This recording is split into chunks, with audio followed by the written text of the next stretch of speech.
Berbagai peristiwa unik, menarik, hingga tragedi terjadi selama sepekan ini. Rangkaian peristiwa tersebut kami rangkum dalam segmen On This Week malam ini.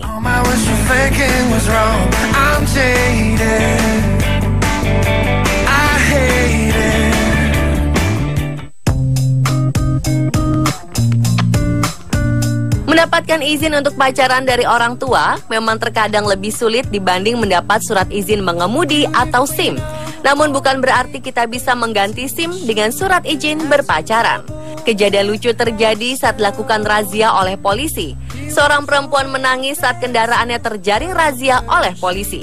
Namun bukannya menunjukkan SIM atau surat izin mengemudi asli, perempuan ini justru menunjukkan surat izin pacaran. Dalam postingan oleh salah satu anggota komunitas Motorbox Indonesia di Facebook, disebut ada satu pemotor yang saat dimintai STNK dan SIM malah menunjukkan SIM, surat izin pacaran yang didesain mirip dengan kartu SIM. Menariknya, surat izin pacaran milik Maya Rianti ini terlihat adanya stempel dan tanda tangan Kapolres setempat yang juga dipalsu. Saat ditanya lebih jauh terkait pelanggaran lalu lintas yang dibuatnya, perempuan ini justru menangis sejadinya.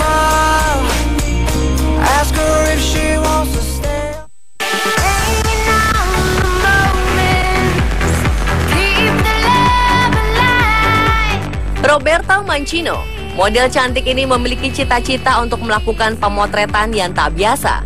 Dia ingin berfoto dengan salah satu satwa yang banyak ditakuti oleh orang karena keganasannya, buaya. Impian Roberta akhirnya terpenuhi. Ia berani melakukan pemotretan dengan buaya liar di bawah air. Model asal Italia itu mengaku sudah lama ingin berfoto dengan hewan buas itu. Dia ingin membuktikan bahwa reptil itu bukanlah makhluk menakutkan.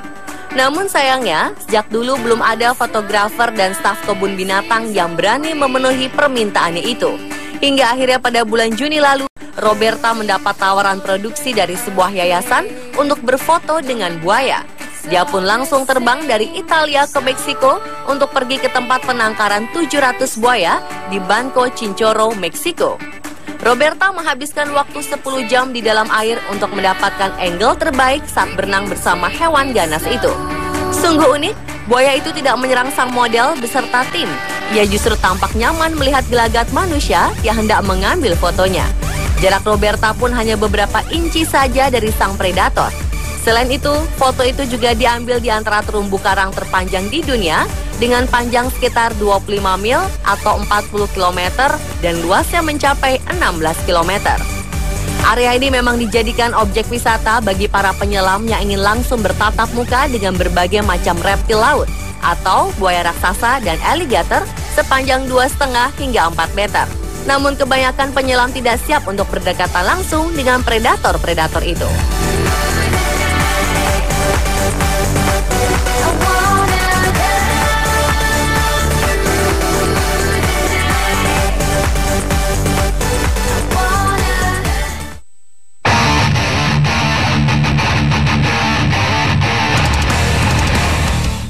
Seorang gitaris wanita yang memainkan musik metal namun memakai cadar sempat menggemparkan. Aksi Giselle Marie, nama wanita ini, menarik perhatian banyak orang. Ia pun kerap memainkan gitar listrik Gibson Flying V di kota tempat tinggalnya, Sao Paulo, Brazil.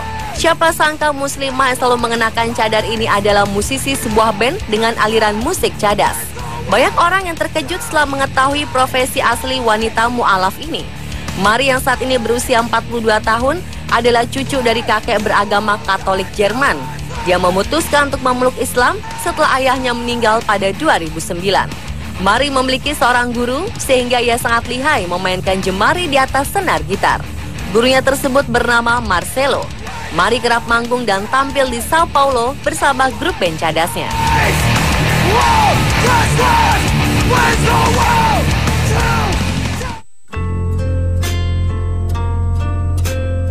Seorang gadis kecil membungkuk dan menggenggam dengan serius sebuah buku latihan pelajaran di trotoar jalan tanpa alas kaki. Foto gadis mungil asal Filipina yang diambil saat mengerjakan pekerjaan rumah ini mengusik nurani netizen di Facebook. Setelah disebar oleh akun James Go, sebanyak 12.000 lebih orang menekan tombol suka untuk menunjukkan rasa empati mereka. Lebih jauh diketahui, gadis berwajah kumal dan berbalut baju tidur ini bernama Cielo Gonzalez.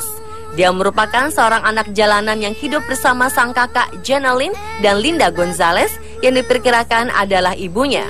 Saat diajak wawancara, Cielo terlihat seperti bukan gadis kecil pada umumnya. Gadis ini sangat pintar serta tidak melepas konsentrasinya sedikit pun dari tugas matematika yang dikerjakannya. Kasus anak pintar yang terbatas biaya dan menggugah hati netizen juga pernah terjadi beberapa saat lalu di Vietnam. Kala itu bocah laki-laki terpotret tengah belajar diterangi lampu logo restoran cepat saji.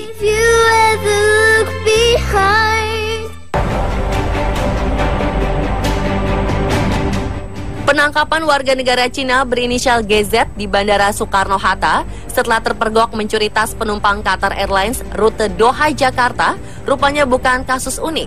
Pencurian barang berharga milik penumpang pesawat sedang marak di beberapa rute penerbangan Asia, khususnya dari dan menuju Hong Kong. Tahun ini saja, rute-rute dari dan menuju Hong Kong, kejahatan di udara terjadi 45 kali. Pada 2014, ada 48 kasus pencurian barang berharga milik penumpang.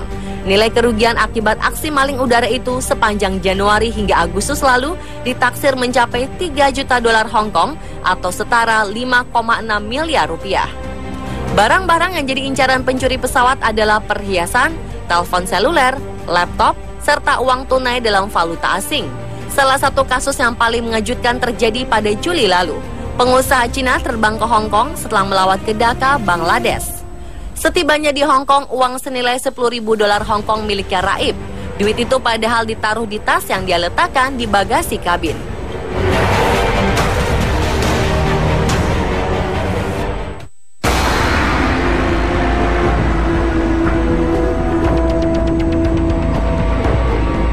Kasus korupsi personil kepolisian sedang mengguncang Australia. Polisi wanita bernama Hailey Mae Greenwood yang berusia 25 tahun kini dibebas tugaskan dan diseret ke pengadilan. Greenwood selama 5 tahun terakhir bertugas di Kepulauan Christmas Adelaide, bidang reserse dan kriminal. Jaksa menyatakan dia terbukti menjalankan bisnis narkoba, kepemilikan properti tanpa surat, manipulasi tunjangan, serta kepemilikan senjata terlarang. Greenwood ditangkap oleh Komisi Anti Korupsi Australia yang menggerebek rumahnya. Wanita ini pernah menyusup dan berhubungan dengan geng motor Rock Machine yang terlarang di negeri Kangguru. Belum diketahui apa hukuman maksimal yang bisa diterima polwan ini jika divonis bersalah. Sebelumnya identitas Greenwood disembunyikan, namun baru-baru ini hakim membeberkannya. Pengacara Greenwood, Joseph Henderson, kecewa karena pengadilan Adelaide tidak memberi perlindungan pada kliennya. Dengan mengungkap identitas Greenwood selama belum terbukti bersalah, sang klien terancam nyawanya. Ada kemungkinan geng motor serta jaringan narkoba bawah tanah mengincar wanita itu.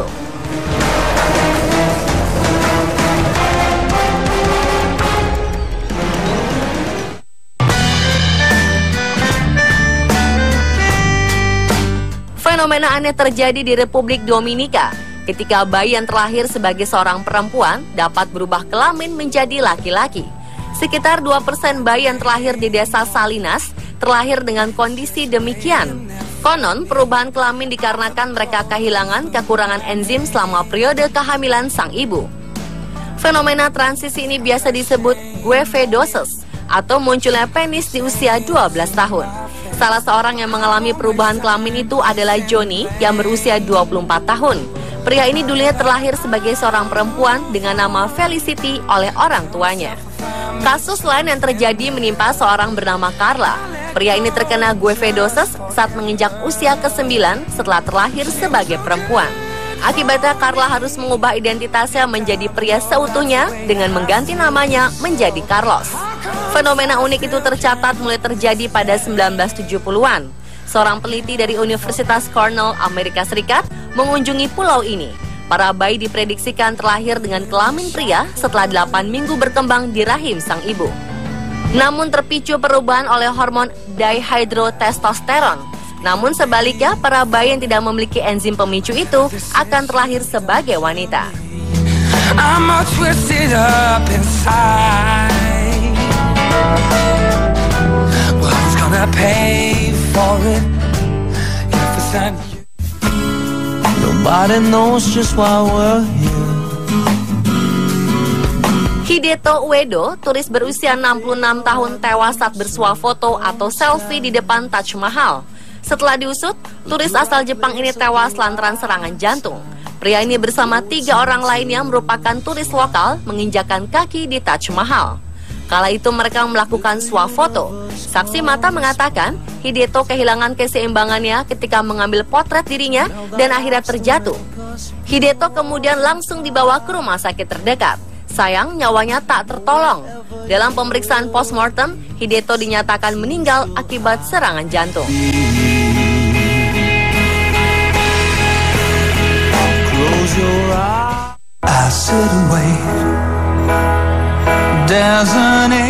Membludaknya para pengungsi di Eropa tentunya membuat beberapa negara di sana membatasi jumlah pengungsi yang masuk dengan menutup perbatasan mereka.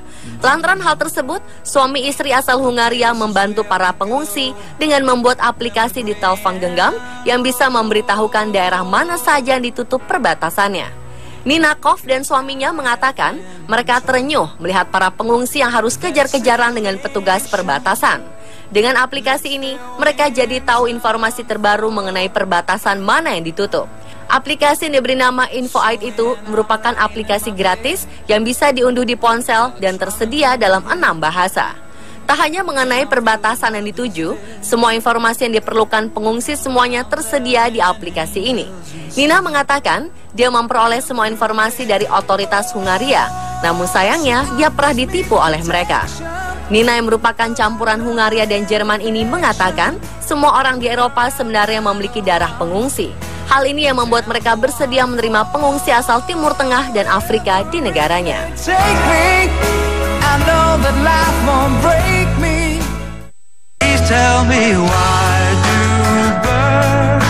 Insiden kesekian kalinya terjadi pada ibadah haji 2015.